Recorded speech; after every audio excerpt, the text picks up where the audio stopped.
नमस्कार, यह है जनमन की बात और आप देख रहे हैं बिहार की बात राकेश रंजन के साथ। हंसो हंसो जल्दी हंसो, इससे पहले कि वह चले जाएं, उनसे हाथ मिलाते हुए नजरें नीची किए, उनको याद दिलाते हुए हंसो कि तुम कल भी हंसे थे। जी हाँ, नमस्कार। आज की बात के साथ हाजिर हूँ मैं राकेश रंजन। रघुवीर सहाय की इन पंक्तियों को गुनते हुए चलिए मेरे साथ। बिहार में सियासत सरगर्म है। सियासतदान की जो कवायद है बेहतर भविष्य के लिए, बेशक आपकी बेहतर भविष्य की बात नहीं करते हैं, वे बातें भले आपके हवाले से होती है, लेकिन बेहतरी का लक्ष्य उनका होता है। आपको याद होगा कि बिहार में प्रशांत किशोर जब जनसुराज पार्टी लेकर आए थे तो उन्होंने बिहार वासियों से एक बड़ा वादा किया था, शराबबंदी खत्म करने का वादा। अब तेजस्वी यादव ने शराबबंदी की लालच मनामत तो की है, लेकिन उन्होंने शराबबंदी खत्म करने का ऐलान नहीं किया है। दिया है कि ताड़ी बेचने की, पीने की खुली छूट होगी। अभी होली का भी मौसम है, जाहिर तौर पर सियासत का मूड भी होलियाना है और आपके मूड को और अच्छा करने के लिए पीले पिलाने की बात हो रही है। होली में आमतौर पर जो कुछ होता है, तो इसके अलावे जो कुछ बड़ी बातें हैं, जो घटनाक्रम हैं जिस रूप में, उसको मैं क्रमवार आपको बताऊंगा। सबसे पहली बात यह कि बिहार में जो कवायद हो रही है, एनडीए की सत्ता बचाए रखने की कवायद, तेजस्वी की अगुवाई में तथाकथित इंडिया की सत्ता झटकने की कवायद, और इस सब के केंद्र में बिहार के नीतीश कुमार, मुख्यमंत्री नीतीश कुमार जो लगातार बने हैं, उनसे निपटाने की बात। तो जो कुछ अब तक सामने है उससे यह बहुत साफ है कि बातें अब बहुत आगे निकल चुकी है और उसमें कहीं न कहीं भाजपा नीतीश कुमार और तेजस्वी के बीच दीवार बनकर मजबूती से खड़ी हो गई है। अब जो पलटमारी की बात थी वह कल की बात हो गई है। आप मीडिया में भी देखेंगे तो जिस तरीके से पहले दिन रात यही रट थी नीतीश कुमार के पलटने की, तो बात उससे आगे बढ़ी उनके पुत्र निशांत की सियासत में एंट्री को लेकर, और अब बातें नीतीश कुमार की ही हो रही है, लेकिन इस बात को लेकर के नहीं कि नीतीश पलटमारी करेंगे, नीतीश के पुत्र सियासत में आएंगे कि नहीं। नीतीश के उम्र के तकाजे को लेकर विपक्ष हमलावर है और एनडीए का जो घटक दल है, बड़ा घटक दल, प्रमुख घटक दल करिए, सबसे बड़ी पार्टी भाजपा, वह मजबूती से बचाव में खड़ी है। नीतीश की खुद की पार्टी जदयू से भी ज़्यादा मजबूती के साथ। और भी कई बातें हो रही है। आज एक बड़ी बात यह हुई है कि प्रशांत किशोर, जिनका दावा है कि बिहार में जो नीतीश कुमार की सत्ता सियासत है उसको नष्ट नाबूद करके छोड़ेंगे। वे बड़े परिवर्तन का दावा कर रहे हैं, दावा अपनी जगह है, लेकिन एक जो उनकी ओर से बातें आई है प्रतिपक्ष के नेता तेजस्वी यादव के खिलाफ राघोपुर से चुनाव लड़ने की, तो उन्होंने सहसा लोगों का ध्यान खींचा। प्रथम दृष्टया यह छिपा नहीं था कि यह सब कुछ चर्चा में बने रहने के लिए है, क्योंकि जो भी समीकरण राघोपुर से चुनावी समीकरण जुड़े हैं और जो समीकरण बनते हैं उनमें प्रशांत किशोर के लिए दूर दूर तक कोई संभावना नहीं है। इस बात की भी नहीं कि मुकम्मल लड़ाई में आ सके, जीत की बात बहुत दूर की है। याद आए अरविंद केजरीवाल जब गुजरात से नरेंद्र मोदी को माँ गंगा ने बुलाया था और वे बनारस आ गए थे, तो दिल्ली से केजरीवाल भी दौड़े दौड़े उनसे दो दो हाथ करने आए थे। क्या हुआ सबके सामने है।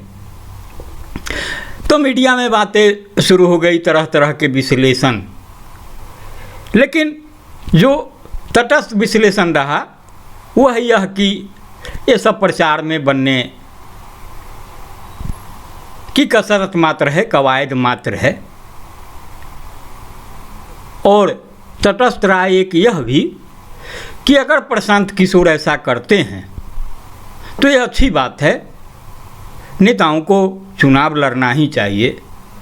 क्योंकि आप बिहार में भी देखेंगे, देश की बात छोड़ दीजिए तो बिहार में भी भले जो नेता अपने को देश स्तर का नेता होने का दावा करें, जो भी करें, कोई दलितों का नेता है, कोई कुशवाहा का नेता है, कोई कुर्मी का नेता है, कोई भूमिहार का नेता है, कोई यादव का नेता, कोई मुस्लिम का नेता, वह खुद को सर्वमान्य बताता है, बिहार में समान पकड़ की बात करता है। लेकिन जब चुनाव लड़ने की बात होगी तो क्षेत्र विशेष से निकलकर न उनके लिए कहीं कोई संभावनाएं दिखती है न बनती है। रामविलास पासवान को भी बिहार ने देखा है, जॉर्ज फर्नांडिस को भी देखा है, शरद यादव को भी देखा है, सबके सब। रामविलास पासवान जब हाजीपुर में हार गए थे तो एक बार उत्तर प्रदेश के बिजनौर गए थे, वहाँ मायावती मैदान में थी, कांग्रेस से मीरा कुमार थी, मीरा कुमार जीती थी। जॉर्ज फर्नांडिस भी उत्तर प्रदेश के किसी क्षेत्र गए थे, जब शरद यादव हारे थे तो भी अपने गृह प्रदेश में गए थे। तो लेते करके वही बातें हैं। तो प्रशांत किशोर वहाँ से चुनाव लड़े या न लड़े, बहरहाल चर्चा में हैं, आज भी चर्चा में हैं। नहीं लड़ेंगे तब भी चर्चा होगी, लड़ेंगे तब भी चर्चा होगी। तो चूँकि प्रशांत किशोर का बिहार में सरकार बनाने का दावा है और जनसुराज के सूत्रधार हैं, तो है कि उन्हें चुनावी अखाड़े में उतरने से परहेज नहीं है। और लबोलू अब यह कि वे चुनावी अखाड़े में एंट्री अलग अंदाज में मारना चाहते हैं, तो हालांकि उन्होंने कंडीशन जोड़ा है कि अगर पार्टी चाहेगी, कार्यकर्ता का आग्रह होगा तब लड़ेंगे। तो बातें बहुत कुछ स्पष्ट है, तमाम चीज़ें। इसके अलावा आप देखेंगे कि किस तरीके से तेजस्वी यादव ने भी यह मान लिया है कि अब चाचा उधर ही रहेंगे, तो उस हिसाब से उनका एक ठो रहा है, बातें हो रही और बहुत हमलावर है इस बात की को नज़रअंदाज करते हुए कि नीतीश कुमार पर हमले से ज़्यादा भाजपा पर हमला उनके लिए फ़ायदेमंद होगा। जो भी बातें होंगी, खैर सियासत है, वो जाने, उनका काम जाने। भाजपा की जहाँ तक बात है, मजबूती से नीतीश कुमार के बचाव में खड़ी है। खासतौर से विधानसभा में जो तस्वीर दिखी है, तो यह बातें ढक छिप जाती है कि मीडिया में जो बातें आ रही है और कही जा रही है कि भाजपा नीतीश को कुचलने पर आमादा है, निगलने पर आमादा है। तो भाजपा की ओर से भी कोशिश है यह संदेश देने की कि ऐसा कुछ नहीं है। पीके की बात कर ली, नीतीश और भाजपा की बात कर ली, थोड़ा नीतीश के बचाव में किस तरीके से भाजपा खड़ी है उस पर भी आपको बता दूंगा। हुआ यूँ कि इधर लगातार बजट सत्र चल रहा है तो तेजस्वी हमलावर है, नीतीश भी पलटकर बातें करते हैं, अन्य नेता भी बातें कर रहे हैं। लेकिन अभी जो ताज़ा हमला हुआ है सम्राट चौधरी की ओर से तेजस्वी यादव पर, तो उसमें आप देखेंगे कि कल युवा चौपाल लगाया था तेजस्वी यादव ने, और उसने युवा का राज लाने की बात की थी, युवा नेतृत्व लाने की बात की थी। तो एक जो पोस्टर आया था उसमें मुख्यमंत्री नीतीश कुमार को बूढ़ा और तेजस्वी को युवा चेहरा बताकर सत्ता की बागडोर देने के आशय की बात थी। तो सम्राट चौधरी हमलावर हो गए और विधानसभा में आज ही सम्राट चौधरी ने नीतीश कुमार की मौजूदगी में बिना तेजस्वी का नाम लिए उनकी सीट की ओर मुखातिब होकर जमकर उन्हें सुनाया। कहा कि तुम बउआ हो, तुमको जो लिख कर दिया जाता है उसे पढ़ते हो। तुम जान लो कि 74 वर्ष की उम्र में भी नीतीश जी तुमसे 4 गुना ज़्यादा काम कर रहे हैं। तुम्हारा परिवार बिहार को लूटा है और आगे भी लूटना चाहता है।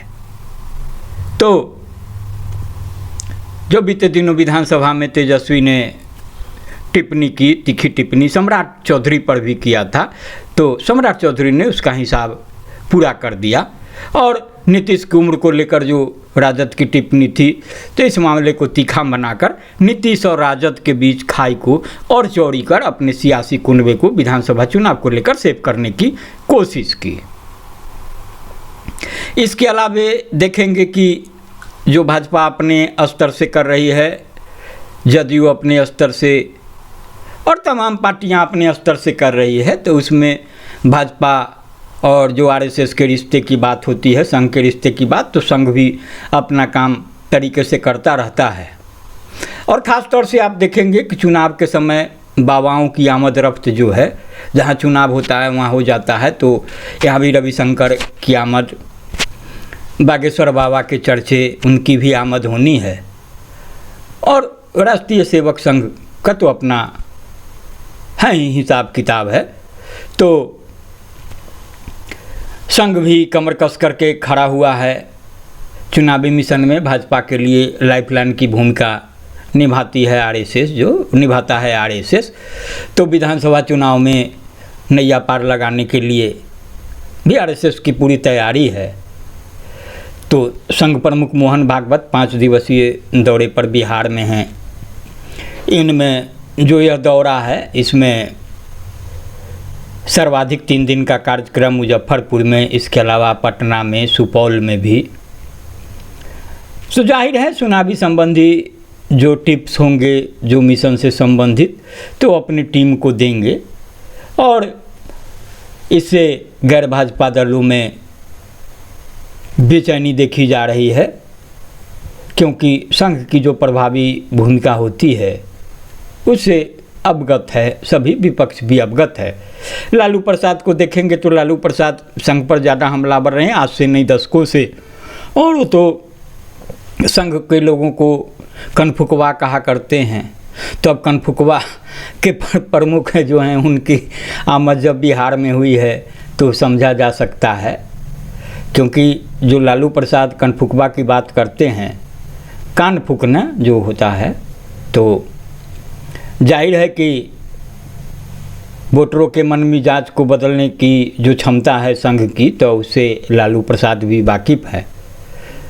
और जाहिर है कोशिश होगी कि जो बातें हो रही है कि भाजपा के अधिक से अधिक विधायक जीते ताकि सत्ता की राजनीति में धमक हो। तो इसके अलावा बाबा बागेश्वर के बिहार आगमन को लेकर की भी बातें हो रही है। कुल मिलाकर जो है भाजपा इस चुनाव में जो हिंदुत्व के पिच को मजबूत करके ध्रुवीकरण के सहारे जीतना चाहती है। आप अब देखे होंगे कि पिछले दिनों प्रधानमंत्री नरेंद्र मोदी जब भागलपुर आए थे, तो वहाँ उन्होंने कुंभ की चर्चा की थी, सनातन की चर्चा की थी, और फिर कहा था कि जनता जवाब देगी। तो कुल मिला के बातें वही थी। तो लोकसभा चुनाव में जो संघ की नाराज़गी का नुकसान और उसके बाद महाराष्ट्र और हरियाणा में संघ के समर्थन का जो फ़ायदा भाजपा को मिला, तो यकीन है कि बिहार में भी संघ की मेहनत से उसका मुंह मीठा हो जाएगा। तो वैसे मुस्लिम वोट की जो चाहत रखती है और है भी, एक बड़ा तबका माना जाता है कि मुस्लिम से जदयू है तो जो संघ का मिशन है तो उससे दिक्कत हो रही होगी। तो इस दिक्कत के सिलसिले में एक बातें हुई है। वो बातें यह है कि आप देखेंगे कि महाराष्ट्र में सपा के विधायक होते हैं अबू आजमी, तो उन्होंने कुछ बयान दिया था। तो उस बयान को लेकर के कहाँ महाराष्ट्र और बिहार में खलबली देखी गई, और वह भी जनता दल यूनाइटेड के विधान पार्षद खालिद अनवर के द्वारा। आप देखेंगे कि जदयू के विधान परिषद सदस्य खालिद अनवर ने अबू आजमी की राह पर चलते हुए औरंगजेब की तारीफ करके महाराष्ट्र की तरह बिहार की सियासत को भी गर्म कर दिया।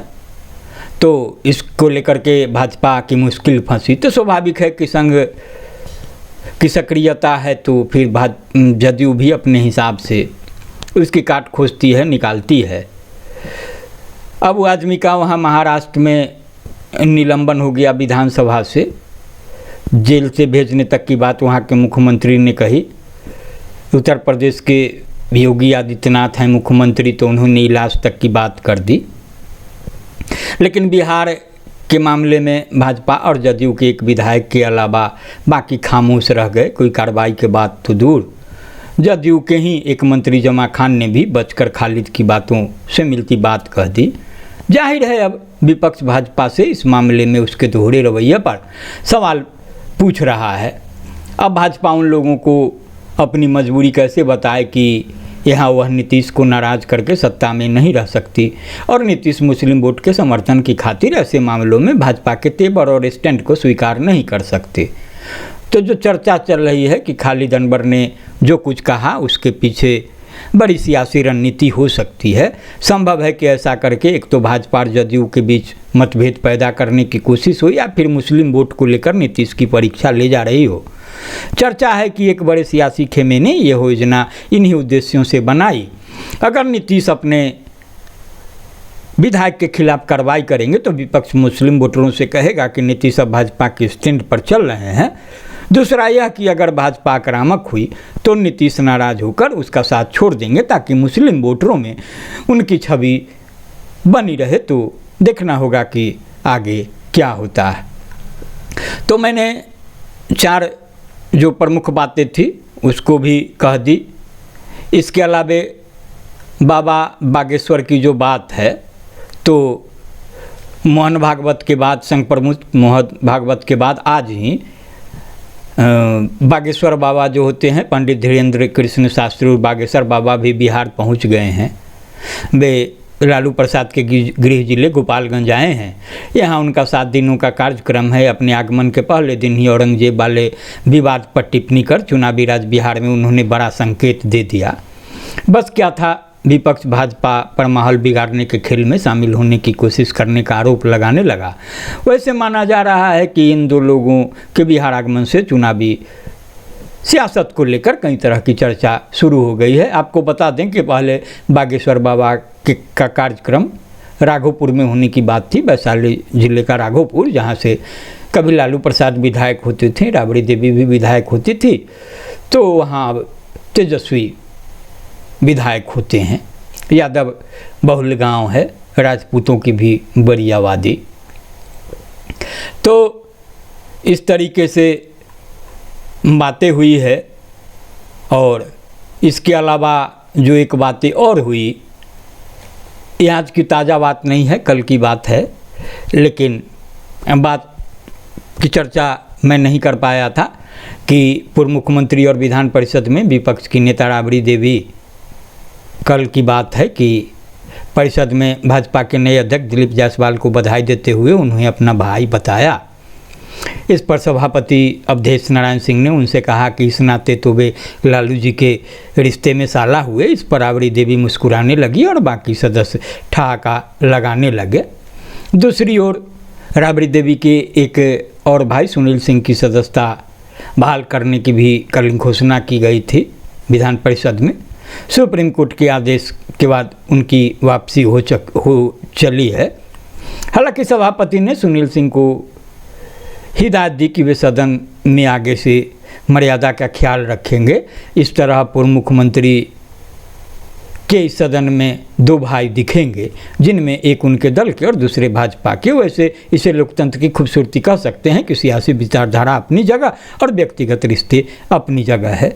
आपको बता दें कि सुनील सिंह की सदस्यता इसलिए रद्द कर दी गई थी कि उन्होंने मुख्यमंत्री नीतीश कुमार की कथित रूप से मिमिक्री की गई थी। वे सुप्रीम कोर्ट में गए और सुप्रीम कोर्ट ने जो सदस्यता रद्द करने का फैसला था उसे खारिज कर दिया।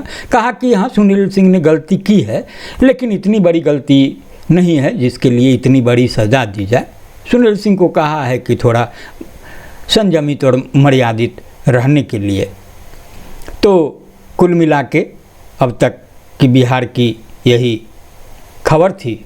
और कुल मिलाकर के जो मैंने शुरुआत की रघुवीर सहाय की पंक्ति से, तो उसका यही लबोलुआब है कि जो सियासतदान कर रहे हैं, जो सियासी पार्टियां कर रही है, रोज़ जो कुछ भी नया उसमें हंसने की गुंजाइश है। मतलब आपको हंसने का, आम जनमानस को हंसने का मौका मुहैया कराया जा रहा है।